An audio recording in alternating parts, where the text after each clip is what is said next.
पुरानी पेंशन की बहाली के मुद्दे पर आंदोलित सरकारी कर्मचारियों ने जहां अपने आंदोलन के दम पर प्रधानमंत्री नरेंद्र मोदी और वित्त मंत्री निर्मला सीतारमण के साथ साथ बिहार के मुख्यमंत्री नीतीश कुमार की टेंशन को बढ़ा दिया है, तो दूसरी तरफ पुरानी पेंशन की बहाली के मुद्दे पर आंदोलित सरकारी कर्मचारियों ने केंद्र की मोदी सरकार की तरफ से यूनिफाइड पेंशन स्कीम में किए गए 3 सुधार को लेकर के भी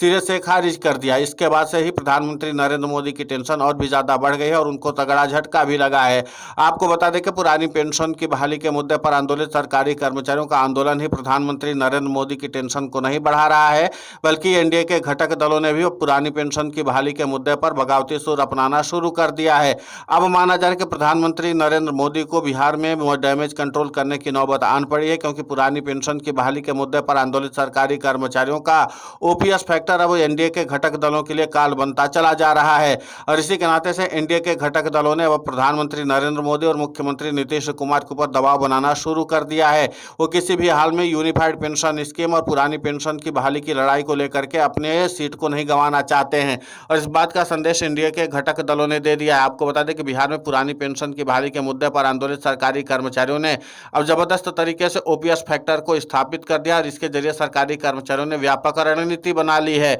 और इसी के नाते से अब एनडीए के घटक दलों के हाथ पांव फूलने लगे हैं कि एक तो एनडीए में उनको सीमित सीटें मिलने वाली है और उसके बाद भी जब सरकारी कर्मचारी ओपीएस फैक्टर के जरिए सत्ता परिवर्तन करने की कवायद में जुटे हुए हैं, तो जाहिर सी बात है कि सबसे ज्यादा छोटे दलों को ही इसका नुकसान उठाना पड़ सकता है। अब इसी के नाते से एनडीए के घटक दलों की चिंता बढ़ती चली जा रही है और इन सब के बीच में सरकारी कर्मचारियों का ओपीएस फैक्टर लगातार चर्चा का केंद्र बिंदु बना हुआ है। अब ऐसे में देखना महत्वपूर्ण होगा कि जिस तरीके से प्रधानमंत्री नरेंद्र मोदी को झुकाने के लिए न सिर्फ सरकारी कर्मचारी काम कर रहे हैं, बल्कि एनडीए के घटक दल भी काम करने पर जुट चुके हैं, क्योंकि उनको ये लगता है कि अगर प्रधानमंत्री नरेंद्र मोदी की जिद की बदौलत हम लोग काम करते रहे तो ठीक उसी तरीके से हमें नुकसान उठाना पड़ सकता है जिस तरीके से लोकसभा चुनाव 2024 में सरकारी कर्मचारियों ने उत्तर प्रदेश में अपने ओपीएस फैक्टर के जरिए बीजेपी को झटका दिया था। यानी वोट के जीत के मार्जिन के हिसाब से ही सरकारी कर्मचारियों ने बीजेपी को हराया था। अब उसी वोट के मार्जिन के जरिए सरकारी कर्मचारी एक बार फिर से बिहार में भी सत्ता परिवर्तन करने की कवायद में जुटे हुए हैं और इसके नाते से प्रधानमंत्री नरेंद्र मोदी हो या वित्त मंत्री निर्मला सीतारमण या फिर बिहार के मुख्यमंत्री नीतीश कुमार हो, उनका हर दांव फेल होता हुआ नजर आ रहा है। और इसी के नाते से माना जा रहा है कि प्रधानमंत्री नरेंद्र मोदी बहुत जल्द बिहार का दौरा करेंगे और एनडीए के घटक दलों के जो प्रतिनिधि हैं यानी कि अध्यक्ष जो हैं उनसे मुलाकात करके इस मामले का समाधान निकालने की कोशिश करेंगे, क्योंकि एनडीए के घटक दलों का अब सब्र जवाब देता हुआ नजर आ रहा है। पुरानी पेंशन की बहाली का मुद्दा लगातार गहराता चला जा रहा है। आपको बता दें कि पुरानी पेंशन की बहाली के मुद्दे पर आंदोलित सरकारी कर्मचारी बिहार की राजधानी पटना में पहले ही अपना शक्ति प्रदर्शन कर चुके हैं और इन सब के बीच में 25 नवंबर को सरकारी कर्मचारी राष्ट्रीय राजधानी दिल्ली में भी बहुत बड़ा शक्ति प्रदर्शन करने जा रहे हैं। तो इसके पहले सरकारी कर्मचारी ओपीएस फैक्टर के जरिए अपने समीकरण को साधने की कोशिश में जुटे हुए हैं। यानी भले एक बिहार के विधानसभा चुनाव से पहले सरकारी कर्मचारी अपनी रणनीति को और भी ज्यादा पुख्ता कर रहे हैं, लेकिन इतना तय है कि सरकारी कर्मचारियों का ये जो विशाल शक्ति प्रदर्शन है ये बिहार का विधानसभा चुनाव हो जाने के बाद ही होगा। लेकिन इसके बावजूद सरकारी कर्मचारियों का यह कहना है कि तो राष्ट्रव्यापी आंदोलन है, इस लिहाज से हम काम कर रहे हैं,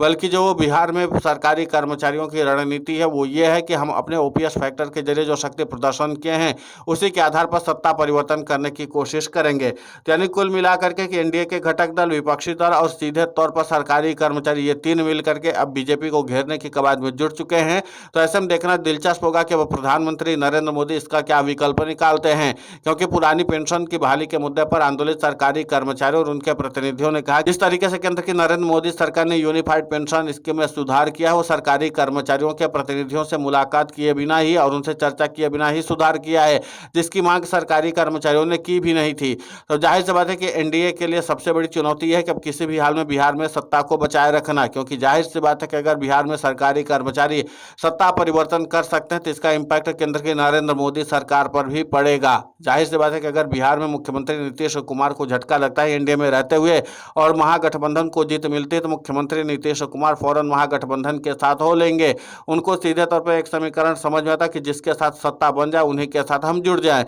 इसी के साथ मुख्यमंत्री नीतीश कुमार ने अपना रास्ता साफ कर दिया कि अगर उनको सत्ता नहीं मिलती एनडीए के साथ तो टाटा बाय बाय बोल देंगे। और जाहिर सी बात है कि जब मुख्यमंत्री नीतीश कुमार अपना टाटा बाय बाय बोलेंगे एनडीए को, तो फिर उसके साथ ही केंद्र की नरेंद्र मोदी सरकार के लिए भी संकट पैदा हो जाएगा। अब ऐसे में देखना महत्वपूर्ण होगा कि पुरानी पेंशन की बहाली के मुद्दे पर आंदोलित सरकारी कर्मचारियों ने जिस तरीके से रणनीति तैयार कर ली है, उसके नाते से प्रधानमंत्री नरेंद्र मोदी इस मामले पर क्या कुछ डैमेज कंट्रोल करते हैं, क्योंकि प्रधानमंत्री नरेंद्र मोदी के सुझाव पर ही मुख्यमंत्री नीतीश कुमार ने सामाजिक सुरक्षा पेंशन के जरिए एक बार फिर से बड़ा फैक्टर चलने की कोशिश की थी कि इसके जरिए हम सरकारी कर्मचारियों को साथ लेंगे। इसके अलावा महिलाओं की जो मिलने वाली मासिक पेंशन है उसको भी बढ़ाने की कोशिश की थी, लेकिन उसके बावजूद भी कोई खास फर्क पड़ता हुआ दिखाई नहीं दे रहा है, क्योंकि राज्यों में सरकारी कर्मचारियों का ओपीएस फैक्टर लोगों के सिर चढ़ करके बोलने लगा है। और आपको बता दें कि सरकारी कर्मचारी गांव-गांव, गली-गली में घूम करके सत्ता परिवर्तन करने की रणनीति पर काम कर रहे हैं। अब ऐसे में देखना महत्वपूर्ण होगा कि जिस तरीके से पुरानी पेंशन की बहाली के मुद्दे पर आंदोलित सरकारी कर्मचारियों ने बिगुल फूका है, और वो भी तब